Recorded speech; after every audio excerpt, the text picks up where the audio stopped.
I never thought I'd be in this situation, but here I am, questioning everything about my marriage and family. I'm Janalia, 28F, and I've been married to Sebastian, 30M, for 3 years now. We have a beautiful daughter, Trisha, who just turned 1 last month. Sebastian and I met during our sophomore year of college. I was majoring in English literature, dreaming of becoming a writer, while Sebastian was studying business administration. We literally bumped into each other at the campus coffee shop. I spilled my latte all over his textbook. I was mortified, but Sebastian just laughed it off and asked me out for a replacement coffee. That was the start of our story. At the time, I was struggling with severe anxiety. It had started in high school after my parents' messy divorce, but college life had amplified it. I was barely keeping up with my classes, constantly worried about failing, and had trouble making friends. Sebastian became my rock. He was patient and understanding, always there to calm me down during panic attacks or to help me study when I felt overwhelmed. I remember one night during finals week of our junior year. I was having a particularly bad anxiety episode, convinced I was going to fail all my exams and get kicked out of college. Sebastian stayed up all night with me, quizzing me on literary theories and making sure I ate and drank water. When I finally fell asleep at dawn, he tucked me in and went to his own exam without having slept at all. That's when I knew he was the one. After graduation, Sebastian got a job at a local marketing firm while I started working at a small publishing house. We got married a year later in a small ceremony surrounded by our closest friends and family. Sebastian's mother, Clara, 55F, seemed a bit cold at the wedding, but I chalked it up to nerves. If only I had known then what I know now. When I found out I was pregnant with Trisha, we were both thrilled. It wasn't planned, but we had always talked about having kids, so it felt like the right time. The pregnancy was tough, my morning sickness lasted well into the second trimester, and my anxiety flared up again. I was terrified of something going wrong with the baby. Sebastian was supportive at first, coming to every doctor's appointment and helping me research everything about pregnancy and childbirth. However, as my due date approached, Sebastian's behavior started to change. He became distant and would often spend hours on the phone with Clara. I didn't think much of it at first, assuming he was just nervous about becoming a father. I tried to talk to him about it, but he would brush off my concerns, saying everything was fine. After Trisha was born, things took a turn for the worse. Clara started visiting us almost every day, criticizing my parenting skills and suggesting that I wasn't fit to be a mother. She would make comments about how I held Trisha, how I fed her, even how I dressed her. "Oh, you're not supporting her head properly," she'd say, "or are you sure you're producing enough milk? She looks a bit thin to me." Sebastian never stood up for me, always siding with his mother. I tried to brush it off, telling myself that Clara was just overly concerned and that it would get better with time. But it didn't. Instead, it got worse. Clara started suggesting that maybe I should go back to work and let her take care of Trisha during the day. When I said I wanted to stay home with Trisha for at least the first year, Clara implied that I was being selfish and denying Sebastian the chance to advance in his career. One day, when Trisha was about 3 months old, I overheard a conversation between Sebastian and Clara. I had just put Trisha down for a nap and was heading to the kitchen when I heard them talking in hushed tones in the living room. They were discussing how I wasn't capable of raising Trisha properly due to my history with anxiety. Clara suggested that they should consider having Sebastian's sister, Megan, 32F, adopt Trisha. To my shock and horror, Sebastian agreed that it might be for the best. I stood there, frozen, unable to believe what I was hearing. My own husband, the man who had supported me through my darkest times, was considering giving away our daughter. I must have made a noise because they suddenly stopped talking. I rushed back upstairs before they could see me, my mind reeling. I confronted Sebastian that evening after Clara left. He tried to downplay the conversation, saying they were just discussing hypothetical scenarios, and that he would never actually consider giving up our daughter. But I could see the guilt in his eyes. He knew he had been caught. Over the next few months, the pressure from Sebastian and Clara intensified. They would constantly bring up scenarios where I might struggle as a mother, always circling back to how Megan would be a more stable parent. Megan herself started visiting more often, always offering to take care of Trisha and making comments about how she wished she had a baby of her own. I felt like I was going crazy. Every time I expressed my concerns to Sebastian, he would dismiss them, saying I was being paranoid. But I couldn't shake the feeling that they were all working together to push me out of my daughter's life. I started having nightmares about coming home to find Trisha gone, taken away by Sebastian and his family. My anxiety, which had been under control for years, started to resurface. I found myself constantly on edge, afraid to leave Trisha alone with Sebastian or his family. I started seeing a therapist again, trying to work through my fears and doubts. But every time I started to feel better, something would happen to bring all the anxiety rushing back. I remember one particularly bad day when Trisha was about 8 months old. I had a migraine and asked Sebastian to watch Trisha while I lay down for a bit. When I woke up a couple of hours later, the house was quiet. Too quiet. I rushed downstairs in a panic, only to find Sebastian and Megan playing with Trisha in the backyard. They looked so natural together, like a perfect little family. When Sebastian saw me, he had the grace to look guilty, but Megan just smiled and said, "Oh, we didn't want to wake you. You looked so peaceful." Things came to a head last week when I came home early from work and found Sebastian, Clara, and Megan in our living room with a man I didn't recognize. They quickly ended their conversation when they saw me, but I managed to catch a glimpse of some papers on the coffee table that looked suspiciously like adoption forms. The stranger hurriedly gathered the papers and left, while Sebastian tried to distract me with questions about my day. I confronted Sebastian later that night, and he finally admitted that they had been seriously considering having Megan adopt Trisha. He tried to justify it by saying it was all for Trisha's benefit, that Megan could provide a more stable home environment. He even had the audacity to suggest that I could still be part of Trisha's life as her aunt. I was devastated. The man I thought I knew, the man who had supported me through my darkest times, was now trying to take away the most precious thing in my life. I packed a bag for myself and Trisha and left to stay with my parents. Now, I'm torn. Part of me wants to fight for my daughter with everything I have. I look at Trisha, with her curly brown hair and big green eyes, so much like mine, and I can't imagine not being her mother. I think about all the milestones I'd miss, all the moments I'd never get to share with her. The thought of it makes my heart ache. But another part of me is scared that maybe they're right, that maybe I'm not fit to be a mother. What if my anxiety does come back full force? What if I can't handle the stress of raising a child?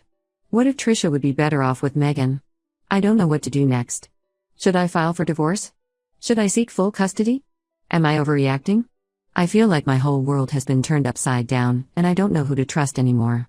The only thing I'm sure of is that I love Trisha more than anything in this world, and I want what's best for her. But what if what's best for her isn't me? Update 1. It's been 2 weeks since I left Sebastian and moved in with my parents.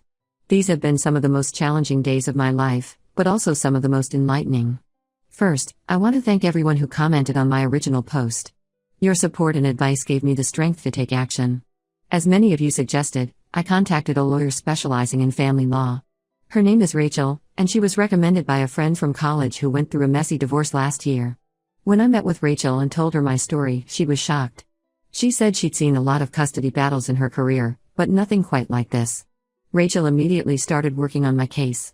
She advised me to gather as much evidence as possible, texts, emails, anything that showed Sebastian and his family's intent to adopt out Trisha without my consent. She also suggested I keep a detailed journal of all interactions with Sebastian and his family. The day after I left, Sebastian started bombarding me with calls and messages. At first, he was apologetic, claiming he had made a huge mistake and begging me to come home. He said he loved me and Trisha, and that he had just been confused and overwhelmed by the pressure from his mother. Part of me wanted to believe him, to go back to the life we had before all this started. But then I remembered the look on his face when I confronted him about the adoption papers, and I knew I couldn't trust him. When I didn't respond to his pleas, Sebastian's tone changed. He started threatening to fight for full custody, saying that with my history of anxiety, no judge would ever side with me. He said his family had connections in the legal system, which I later found out was a bluff, and that I would never see Trisha again if I didn't come back. His threats only strengthened my resolve. Rachel advised me to document everything, every call, every text, every interaction. She also suggested I get statements from my doctor and my former therapist about my mental health history and my current state. My therapist, Dr. Anderson, was particularly helpful. She wrote a detailed letter explaining how I had successfully managed my anxiety for years and how, in her professional opinion, it did not impact my ability to be a good mother. A week ago, we had our first mediation session. Sebastian showed up with Clara and their lawyer, a stern-looking man named Mr. Thompson. The session was tense, to say the least. Mr. Thompson tried to paint me as an unstable mother, using my past struggles with anxiety against me.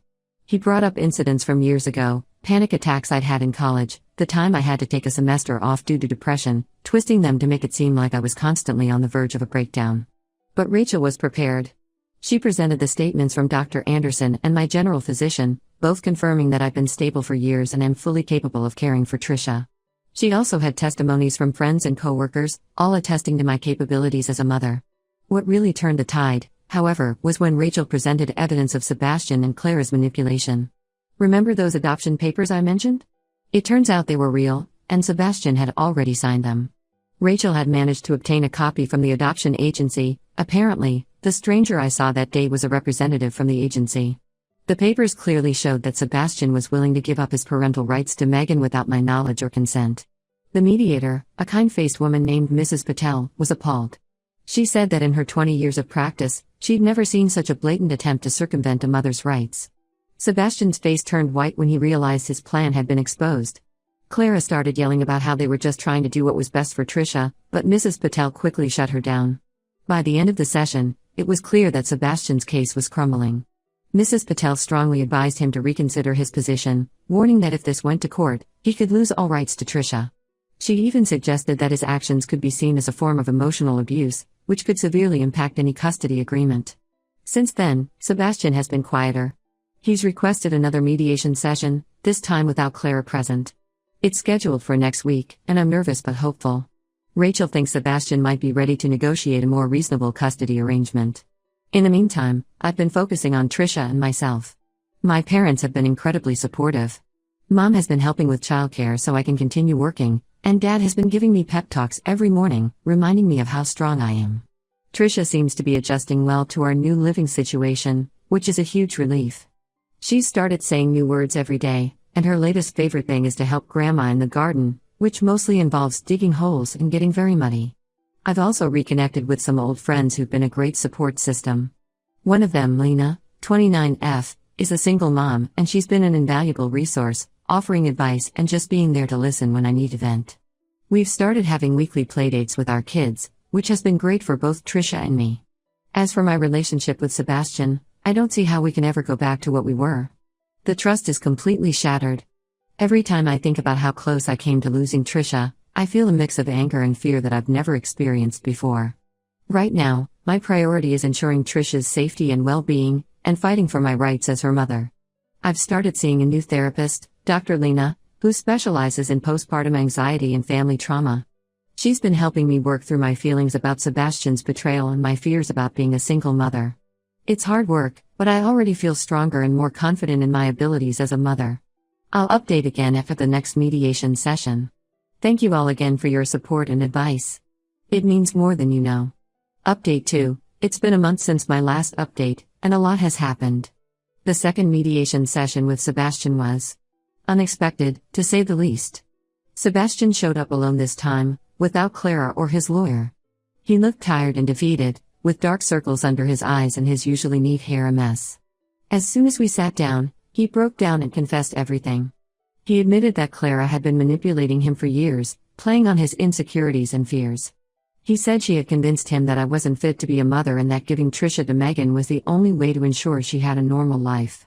He also revealed something I hadn't known: Clara had done something similar to Sebastian's father years ago. Apparently, when Sebastian was just a child, Clara had manipulated the situation to gain full custody, effectively cutting his father out of his life. She had told Sebastian that his father had abandoned them, but Sebastian said he recently found out the truth when he reconnected with his father. I was shocked. Part of me felt sympathy for Sebastian, realizing he had been a victim of Clara's manipulation too. I remembered how close he and Clara had always been, how he would always seek her approval. It made a twisted kind of sense that she had been able to manipulate him like this. But another part of me was angry that he had been weak enough to let his mother come between us and our daughter. Sebastian begged for forgiveness and said he wanted to make things right. He offered to go to family therapy, to cut off all contact with Clara, and to do whatever it takes to rebuild our family. He even suggested we move to a different city to get a fresh start, away from Clara's influence. I was torn. On one hand, I still love Sebastian. We've been through so much together, and the idea of giving Trisha a chance to grow up with both her parents is appealing. I thought about all the good times we'd had, our college days, our wedding, the day Trisha was born. Sebastian had been my support system for so long, and part of me wanted to believe we could get back to that. On the other hand, the trust between us has been severely damaged, and I'm not sure if it can ever be fully repaired. Every time I look at him, I remember how close I came to losing Trisha. I think about all the times he sided with Clara over me, all the times he dismissed my concerns. Can I ever trust him to put our family first? After the mediation session, I spent a lot of time thinking about what to do. I talked it over with my parents, with Lena, and with Dr. Lena. I even reached out to Sebastian's father, wanting to hear his side of the story. He confirmed everything Sebastian had said about Clara's manipulation and expressed regret for not fighting harder to stay in Sebastian's life. After much deliberation, I've decided to proceed cautiously. We've agreed to a trial separation period of 6 months. During this time, Sebastian will move out of our house, which is currently empty, and find his own place. We'll have shared custody of Trisha, with me having primary custody and Sebastian having visitation rights. Sebastian will attend individual therapy to work on his issues with his mother and his own insecurities. We'll attend co-parenting counseling together to learn how to effectively parent Trisha as separated parents. Sebastian will have no contact with Clara unless it's approved by both of us and our counselor. At the end of 6 months, we'll reassess the situation and decide whether to proceed with divorce or attempt reconciliation. It's not an ideal situation, but I believe it's the best compromise for now. It gives Sebastian a chance to prove he's serious about changing, while also protecting Trisha and me. I'm still wary, but I want to give Sebastian the opportunity to be the father and partner I thought he was. As for Clara and Megan, they're out of the picture for now. My lawyer sent them a cease and desist letter, warning them that any attempts to interfere with our custody arrangement would result in legal action. Megan sent me a long email apologizing for her role in everything, saying she had no idea how far Clara was willing to go. I'm not sure I believe her, but I appreciated the gesture. I'm still living with my parents, but I'm starting to look for my own place. I want to establish a stable home for Trisha, whether Sebastian is part of it or not. My parents have been amazing through all of this, but I know I need to stand on my own 2 feet. This whole experience has been a roller coaster, but I'm trying to stay positive. Trisha is happy and healthy, and that's what matters most. She's starting to walk now, tottering around the house and getting into everything. Watching her grow and learn new things every day reminds me why all of this is worth it.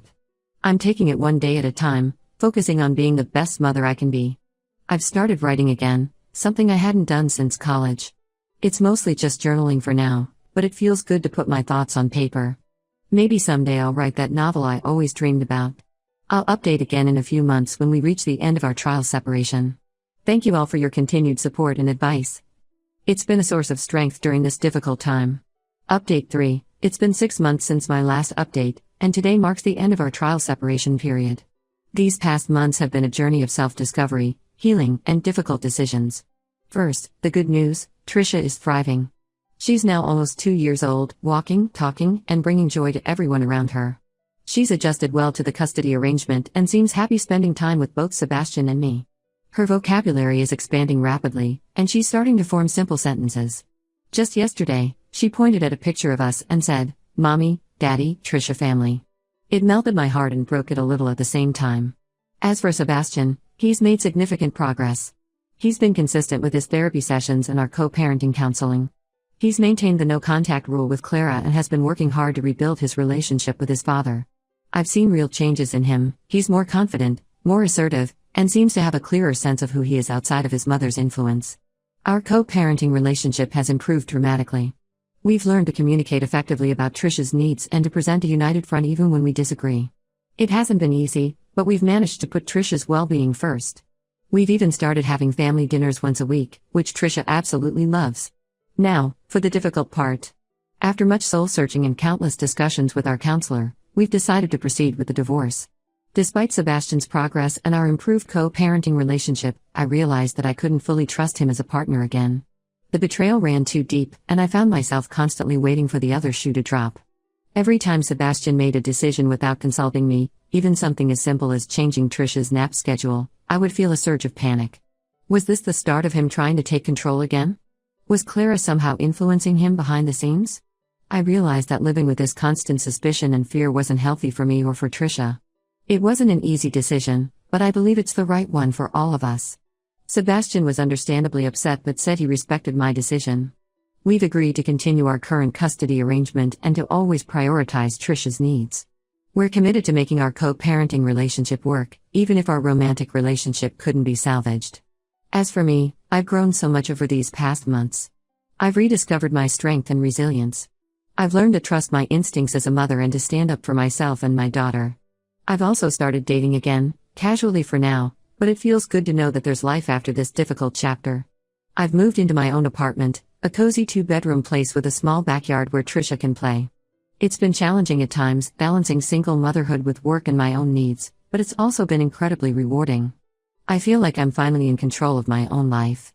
Clara made one last attempt to insert herself into our lives about a month ago. She showed up unannounced at my new apartment, demanding to see Trisha. I stood my ground and refused, reminding her of the cease and desist order. She left in a huff, but not before threatening to take us to court for grandparents' rights. My lawyer assures me she doesn't have a case, but we're prepared if she tries anything. Looking back on this whole ordeal, I can hardly believe how much has changed in just over a year. While it's not the happy ending I once imagined, I'm proud of how far I've come. I'm excited for this new chapter in my life, focusing on raising Trisha, advancing in my career, and rediscovering who I am as an individual. I've started writing more seriously, working on a children's book inspired by my experiences with Trisha. It's been therapeutic and exciting, a way to channel all the emotions of the past year into something positive. To anyone going through a similar situation, remember, trust your instincts, don't be afraid to ask for help, and always put your child's well-being first. It won't be easy, but you're stronger than you know.